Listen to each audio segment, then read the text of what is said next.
계속해서 골로새서 말씀을 보고 있는데요. 우리는 지난 시간에는 죄로 인해서 하나님과 원수된 우리들이 예수 안에서 하나님과 화목하게 되었다라는 내용의 말씀, 그리고 이 화목의 복음, 영광의 복음을 전하는 자들로 하나님께서 우리를 세워주셨다라고 말씀드렸습니다.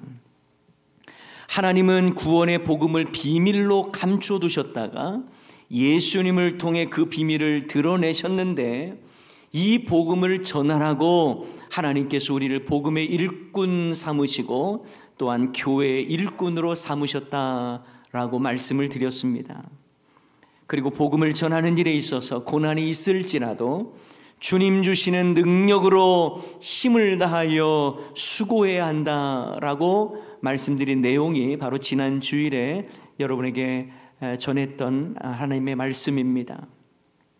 오늘 이 시간에는 하나님의 비밀인 예수 그리스도를 전하면서 그리스도 예수를 주로 받은 자의 삶이 어떠한 삶이어야 하는지, 그래서 그리스도 안에서 행한다라고 하는 그 모습이 어떤 모습인지를 오늘 본문의 말씀을 통해서 함께 살펴볼 것입니다. 전에 말씀드렸던 것처럼 골로새 지역과 라오디게아 지역에 있는 교회들은요, 바울이 세운 교회가 아닙니다. 바울의 동역자인 에바브라가 사역하면서 세운 공동체였습니다.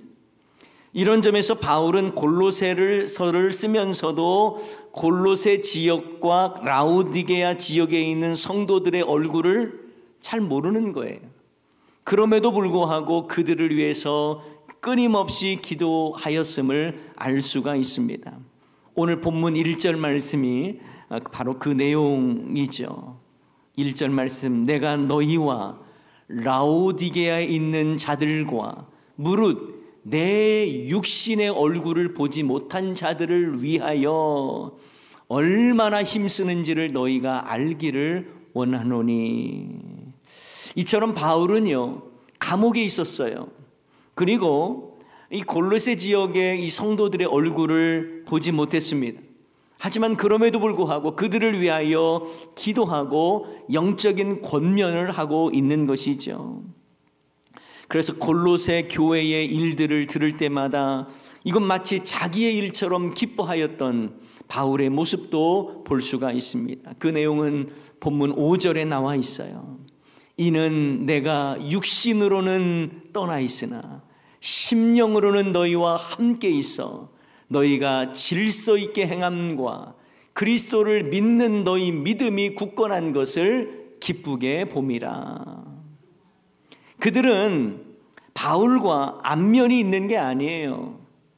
육신적으로는 바울도 떠나 있습니다. 본인은 감옥에 있습니다.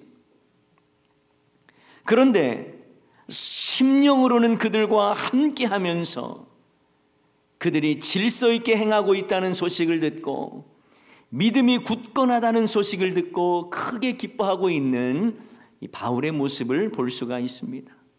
원래 여러분, 누군가를 위해 기도했는데 그 사람에게 좋은 일이 생기면 기도해 준 사람 기쁩니까? 안 기쁩니까? 기쁘잖아요. 내 일처럼 기쁜 게 사실입니다. 바울도 마찬가지예요. 골로새 지역에 있는 교회 성도들의 소식들을 들을 때에 비록 얼굴은 잘 모르지만 그들을 위하여 열심히 기도했기 때문에 그들에게 좋은 소식들 전해지면 이것이 마치 자신의 일인 것처럼 너무너무 기뻐하는 모습이 있었던 것입니다. 여러분, 교회도 이러해야 하지 않겠습니까? 서로를 위해 기도해주는 분위기, 이런 분위기가 충만할 때에 교회는 사랑으로 연합되어 있는 것이고요. 그리고 그분의 응답의 그런 소식을 들을 때마다 우리 모두가 함께 기뻐하는 거예요. 연약한 자들을 생각하면서, 암투병 중에 있는 자들을 생각하면서 기도하고 있고, 또 그분들이 회복되어지는 모습들을 볼 때마다 함께 기뻐하고, 또 여전히 힘든 가운데 있을 때마다 우리가 다 같이 마음을 모아 기도하는 것, 이걸 통해서 교회가 사랑의 공동체라는 것을 경험하게 되는 것 아니겠습니까? 저는 우리 교회가 이런 기도의 동력이 아름답게 일어나기를 소원합니다. 나를 위한 기도를 넘어서 서로를 위한 기도가 넘쳐나고, 그래서 하나님의 응답하심을 함께 기뻐하는 우리 대연중앙교회 모든 성도님들 되시기를 주님의 이름으로 축원합니다. 게다가 바울은요, 그들이 하나님의 비밀인 그리스도를 깨달아 알기를 간절히 원했어요. 왜냐하면 하나님의 비밀인 그리스도 안에 지혜와 지식의 모든 보화가 감춰져 있기 때문이었습니다. 그런데 사도 바울이 골로새 교회를 향해서 하나님의 비밀인 그리스도 안에 지혜와 지식의 모든 보화가 감춰져 있다는 것을 강조한 이유가 있어요. 그것은 당시의 거짓 교훈과 잘못된 철학들이 골로새 교회에 들어와서 성도들을 미혹했기 때문에 그렇습니다. 그들은 예수님을 제대로 전하지도 않았고 자기 노력과 연구를 통해서 지혜와 지식을 얻으려고 했습니다. 그런 상황에서 바울은 모든 지혜와 지식의 보화는 예수 그리스도 안에 있음을 강조한 거예요. 우리 다 같이 3절 말씀 읽어보겠습니다. 그 안에는 지혜와 지식의 모든 보화가 감추어져 있느니라. 아멘. 예수님 안에 지혜와 지식의 모든 보화가 감춰져 있다라고 말하는 것입니다. 당시 거짓 교훈을 가르치는 자들은 초자연적인 존재들과 연결하면 더 우월한 지식을 가질 수 있다라고 주장하기도 했습니다.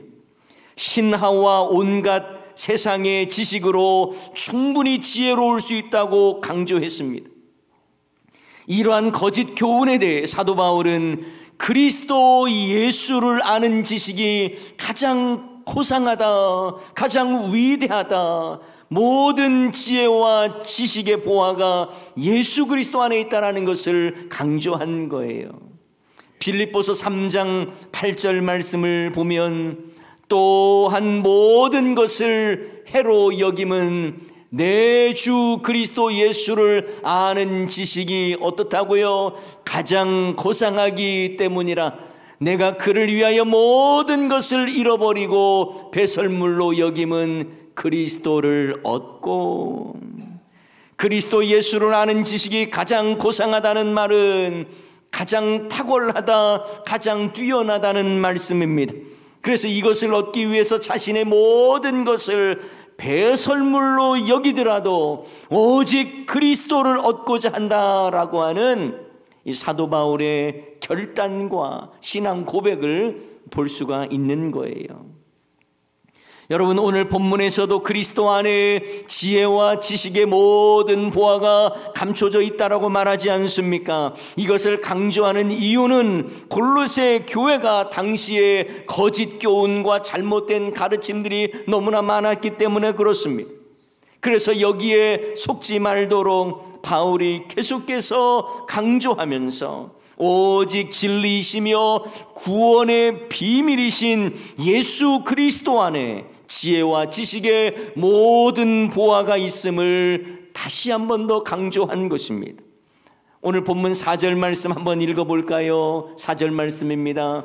내가 이것을 말함은 아무도 교묘한 말로 너희를 속이지 못하게 하려 함이니. 예수님 안에 지혜와 모든 지식의 보화가 가득하기 때문에 다른 어떤 거짓 교훈에 미혹당하지 말라고 교묘한 말로 너희를 속이지 못하게 하라는 것입니다. 여러분, 여기서 교묘한 말이라는 뜻은 그럴듯한 말로 설득하고 가르치는 걸 말하는 거예요. 교묘한 말로 너희를 속인다. 여기서 속인다라고 하는 의미는요, 장사할 때 쓰는 단어가 사용됐습니다. 상대방을 속여서 사기치는 행위를 말하는 거예요. 이처럼 당시 거짓 교사들은 성도들을 미혹하고요, 그리스도를 떠나게 하려고 자신들의 궤변을 진실처럼 가장을 했고 성도들을 속여왔던 것입니다. 여러분, 이단과 사이비 종교의 특징이 무엇입니까? 속이는 데 능숙하다는 거예요. 성경을 해석하는 데 있어서도 서로 연결짓고 꿰어 맞추면서 사람들을 미혹합니다. 신천지의 비유풀이와 짝풀이가 바로 그런 내용이에요. 자의적으로 성경을 해석하고 연결하고 그럴듯하게 꿰어 맞춥니다. 그러면 사람들은 딱딱 맞아떨어지는 것처럼 보이는 그런 말들에 미혹을 당합니다. 그 속이는 말을 지혜의 말씀인 양 착각하고 받아들이는 거예요. 그래서 그 교묘한 말에 속아 넘어가는 것입니다. 그래서 오늘 본문 8절에서는 이렇게 말씀합니다. 8절 말씀입니다. 누가 철학과 헛된 속임수로 너희를 사로잡을까 주의하라. 이것은 사람의 전통과 세상의 초등학문을 따름이요 그리스도를 따름이 아니니라. 여러분, 우리도 예수님을 주로 모시며 따르는 자라면 세상의 잘못된 철학과 헛된 속임수에 사로잡혀서는 안 될 것입니다. 영적인 분별력을 가지셔야 되는 거예요. 예수님을 제대로 알고 제대로 믿어야 하는 것입니다. 예수님 안에 있는 지혜와 지식의 모든 보화가 있음을 알고 예수 중심의 말씀, 그리고 예수님을 붙들고 살아가는 그런 신앙으로 나아가야 하는 것입니다. 그렇지 않으면 헛된 철학과 속임수에 흔들리기 쉽다라고 하는 것을 사도 바울은 강조하고 경고하고 있는 거예요. 여러분, 그렇다고 해서 철학이라고 하는 그 자체가 악한 것은 아니겠죠. 하지만 철학이 자기중심적으로 세상을 판단하면서 편협한 자기 논리로 진리처럼 주장한다면 그것도 문제가 되는 거예요. 여러분, 어떠한 이념과 사상이요 사람을 사로잡는 모습을 보면 참 무섭습니다. 그래서 이것이 참 위험하고 비참한 결과를 만들어내는 경우들도 많아요. 사회주의와 공산주의와 같은 이념과 사상은 모두가 평등할 것처럼 말하지만 그 안에는 철저한 계급화가 존재하고 있습니다. 인간의 생명을 경시합니다. 폭력을 정당화합니다. 그래서 사람 죽이는 일을 아무런 거리낌 없이 자행하는 거예요. 여러분, 오늘 본문에서 말하는 철학과 헛된 속임수가 무엇을 말하는지 분명하게 언급하기는 어렵지만 확실한 것은 그리스도만으로는 충분하지 않다라고 강조하는 거예요. 그리고 그들은요, 그리스도 안에 참된 지혜와 지식의 보화가 있음을 부인합니다. 그것으로는 부족하다면서 고상한 철학을 강조하고 그리스도가 아닌 세상의 방법과 전통을 중시하며 가르칩니다. 때론 그들 중에는요, 금욕을 통한 신비적인 체험이나 사상을 통해서 영적 유익을 이루어야 된다라고 말하기도 했습니다. 그러면서 성도들을 교묘하게 속였어요. 여러분, 오늘 본문에 나오는 철학과 헛된 속임수를 따르는 것을 세상의 초등학문을 따르는 것이라고 언급하고 있는데요, 세상의 초등학문이라는 말을 오해하지는 마십시오. 초등학문이라고 해서 아주 하찮거나 초등학교에서 배우는 지식 정도로 이해하시면 안 됩니다. 오히려 자기중심으로 해석하는 세상의 원리의 개념으로 세상의 초등학문이라고 하는 단어가 사용된 것입니다. 여러분, 우리는 세상의 원리로 살아가는 사람이 아닙니다. 세상이 마치 전부인 것처럼 세상의 방법으로 세상의 원리를 따라 사는 사람들이 아니라는 거예요. 믿음의 사람은 하늘의 원리로, 영적 원리로 살아가는 사람들입니다. 비록 이 땅에 두 발 딛고 살고 있지만 우리는 늘 하나님의 기뻐하시는 방법이 무엇이고 또한 영적으로 승리하는 삶이 무엇인지를 늘 신경 쓰면서 또 주의 말씀을 붙잡고 살아가는 자들이 바로 믿음의 사람이라는 거예요. 그래서 여러분 이제 다음에 또 보게 될 말씀입니다만 바울은요 골로새 교회를 향해서 종종 하는 이야기가 뭐냐면 땅의 것을 생각하지 말고 위의 것을 생각해라, 이런 말씀 많이 해요. 골로새서 3장 1절 2절 말씀을 미리 한번 보면 다 같이 한번 읽어봅니다. 그러므로 너희가 그리스도와 함께 다시 살리심을 받았으면 위의 것을 찾으라. 거기는 그리스도께서 하나님 우편에 앉아 계시느니라. 위의 것을 생각하고 땅의 것을 생각하지 말라. 아멘. 여러분, 땅의 것을 목적 삼아 사는 인생이 아니라 위의 것을 생각하며 위의 것을 추구하는 삶을 살아야 한다라는 말씀이에요. 예수 믿는 사람은 세상과 달라야 할 줄 믿습니다. 땅의 것이 아닌 위의 것을 생각하며 살기 때문에 다를 수밖에 없는 거예요. 우리의 시선을요 위를 향해 두며 살아야 합니다. 만약 믿음의 사람이라고 말은 하는데 세상 사람들과 아무런 삶의 차이가 없고 가치관도 차이가 없다면 문제인 거예요. 제대로 된 성도라면 어려운 시험 만나면 어떻게 해야 되겠습니까? 어려운 일 만나면 어떻게 해야 돼요? 하나님을 향해 눈을 들고 찾고 간구하는 방법을 사용해야죠. 그런데 힘들고 답답하다고 점집 찾아가고 사주팔자 의존하고 부적 붙이고 살아간다면 이건요 성도답지 못하는 정도가 아니고 죄악된 모습 아닙니까? 예수님을 믿는다고 하면서도 세상 사람들과 조금도 생각의 차이가 다르지 않는 거라면 이건 성도답지 않은 거예요. 사기를 치는데 예수 믿는 사람은 기도하고 사기치는 것밖에 없다. 그러면 성도답지 않은 거죠. 예수님을 주로 모신 자의 삶이 아닙니다. 예수님 믿는다고 하면서 세속적인 방법으로 똑같이 살되 단지 기도하고 세속적인 삶을 사는 것 옳지 않습니다. 예수님을 주님으로 모시며 살아가는 자라면 마땅히 삶이 다르고 가치관이 달라야 하는 거예요. 인생의 목표가 다르고 살아가는 목적이 다른 것입니다. 그리스도 예수 안에 있는 지혜와 지식의 모든 보화를 얻고 그 안에서 주님이 원하시는 방법대로 살아가는 것입니다. 물론 여러분 세상의 지혜와 지식과 기술이 쓸데없다라고 제가 말하는 것 아닙니다.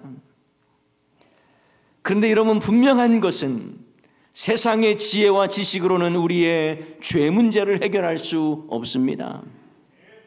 세상의 지혜와 지식으로는 영생을 얻을 수 없습니다. 세상의 지혜와 지식으로는 하나님의 은혜의 복음을 알고 믿을 수 없는 거예요. 박사학위 여러 가졌다고 전문 기술을 소지했다고 예수 그리스도 안에 있는 구원의 지혜를 얻는 것이 아닙니다. 오직 지혜와 지식의 보화의 근원이 되시는 예수 그리스도를 주로 영접함으로 얻어지는 것임을 믿으시기 바랍니다. 그래서 죄를 사하는 능력이 되고 영생을 얻게 하시는 예수 그리스도 안에서 참된 지혜를 얻는 우리 모두가 되시기를 주님의 이름으로 축원합니다. 자, 그런데요, 하나님의 비밀이신 예수 그리스도 안에서 지혜와 지식의 보화를 얻을 수 있음을 강조한 사도 바울은 그리스도 예수를 영접한 자, 주로 받은 자가 어떻게 행해야 하는지를 오늘 본문을 통해서 설명해 주고 있습니다. 어쩌면 골로새서에서 가장 중심되는 성경 구절이라고 말할 수 있는데요. 우리 다 같이 6절 7절 말씀을 읽도록 하겠습니다. 시작. 그러므로 너희가 그리스도 예수를 주로 받았으니 그 안에서 행하되 그 안에 뿌리를 박으며 세움을 받아 교훈을 받은 대로 믿음에 굳게 서서 감사함을 넘치게 하라. 아멘. 저는 이 말씀을 자세히 보면서 그리스도 예수를 주로 받아서 그 안에서 행하는 이 모습을 이 나무가 자라나서 열매를 맺는 모습으로 비유하고 있다는 그 생각이 들었어요. 그렇습니다. 먼저 그리스도 예수를 주로 받은 모습을 마치 예수님 안에 뿌리를 박은 나무의 모습으로 비유하는 거예요. 뿌리가 깊은 나무는 흔들리지 않는 것처럼 예수님께 뿌리를 박은 인생의 모습이 중요하다는 것을 우리에게 가르쳐 주는 것입니다. 수영로교회 이규현 목사님의 평온의 숲으로라고 하는 책에 보면 다음과 같은 글이 있습니다. 내용이 있어요. 제가 읽어드릴게요. 거목이란 키가 큰 나무가 아니라 뿌리가 깊은 나무다. 나무의 자존심은 키가 아니라 뿌리에 있다. 뿌리 깊은 나무는 바람이 불수록 더 단단히 땅속으로 들어간다. 바람이 불어야 나무의 뿌리가 얼마나 깊은지 안다. 작은 바람에도 뿌리가 뽑힌다면 묘목이다. 묘목에 무슨 자존심이 있을 리가 없다. 이런 내용이에요. 여러분, 우리 인생도 마찬가지 아닐까요? 예수님을 주로 받고 그 안에 믿음의 뿌리를 박은 모습이 아주 든든해야 되겠죠. 환경 따라 흔들리고 요동치는 모습, 비바람이 불어가지고 그 뿌리가 뽑힌다면 그것은요, 예수님을 주로 받은 모습이 아닌 거예요.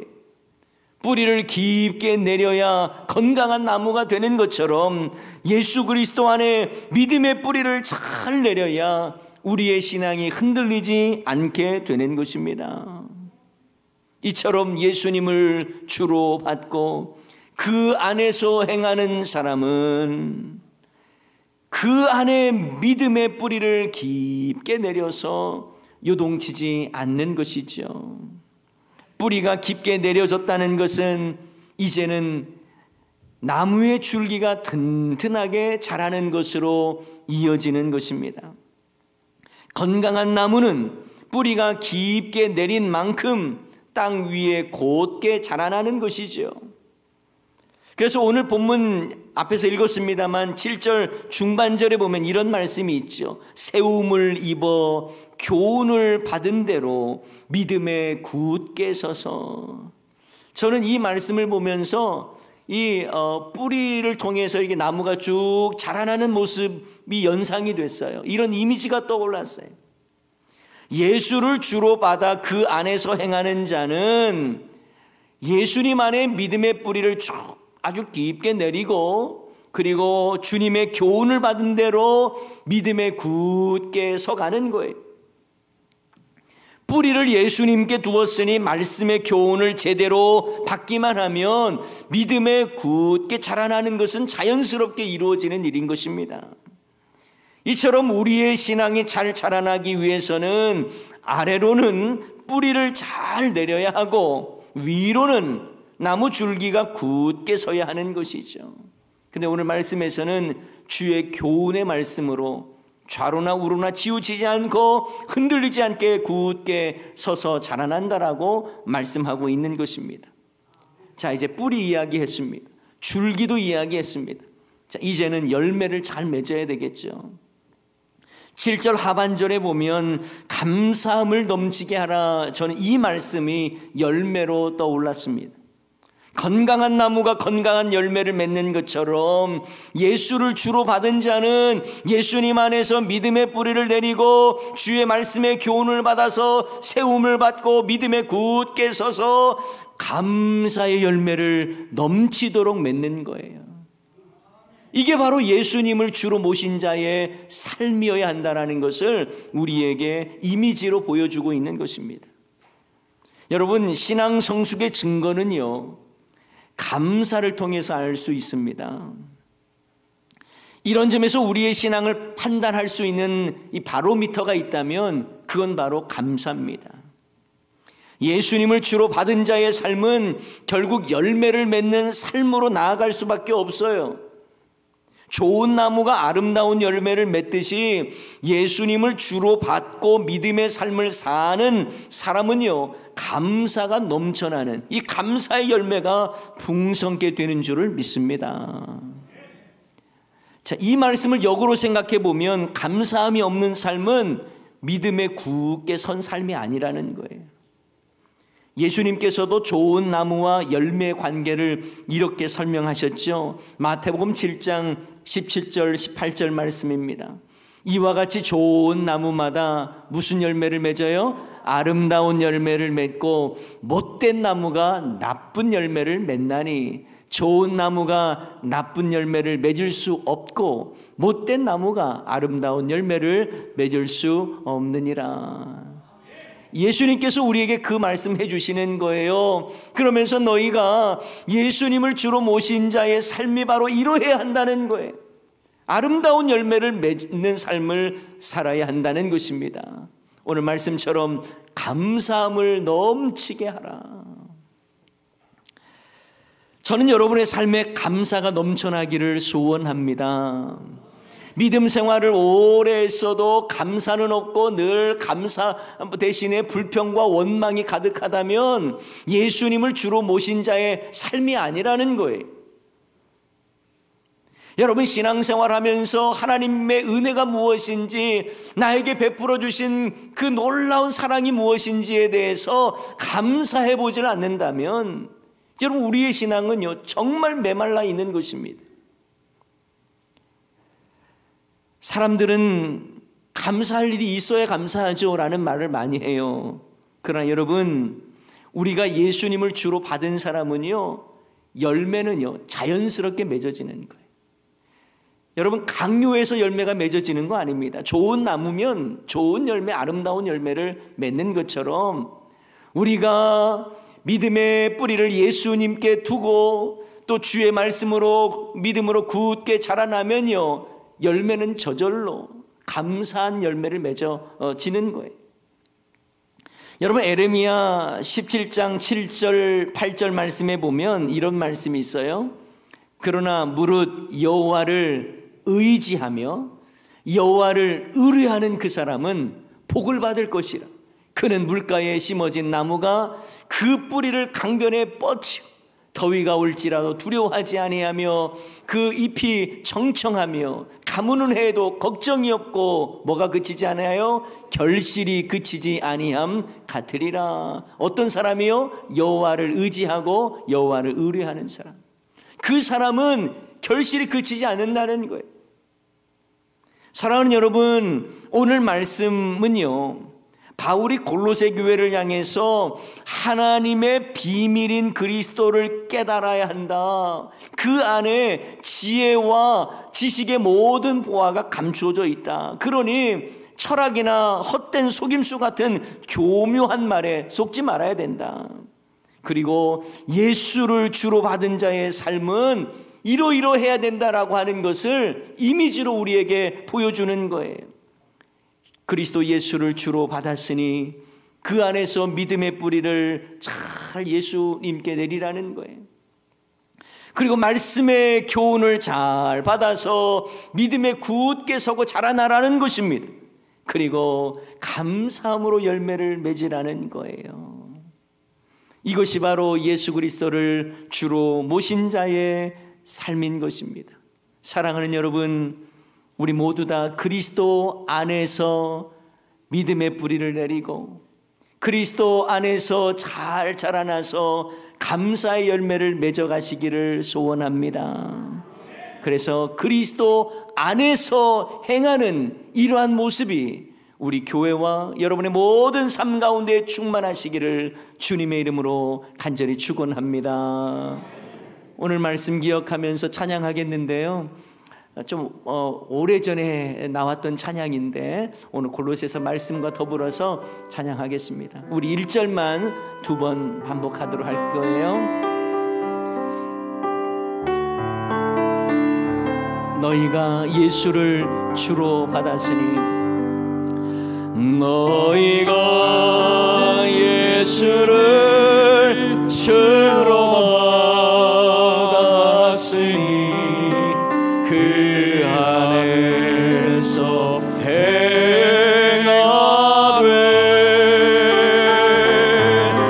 그 안에 뿌리를 깊이 박음으로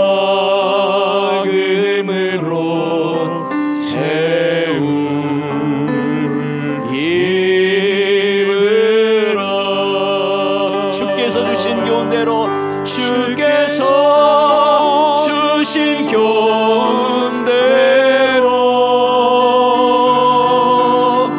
믿음에 굳게 서서 너의 맘의 깊은 곳에 감사함 넘치게 하라. 우리 다시 한번 찬양합시다. 너희가 예수를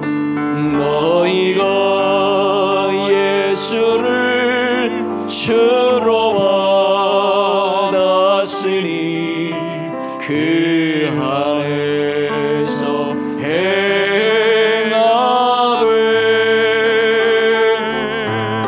그 안에 뿌리를 깊이 박음으로 세운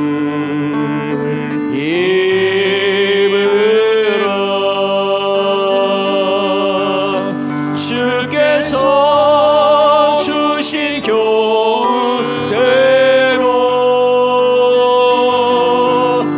믿음에 굳게 서서 너의 맘의 깊은 곳에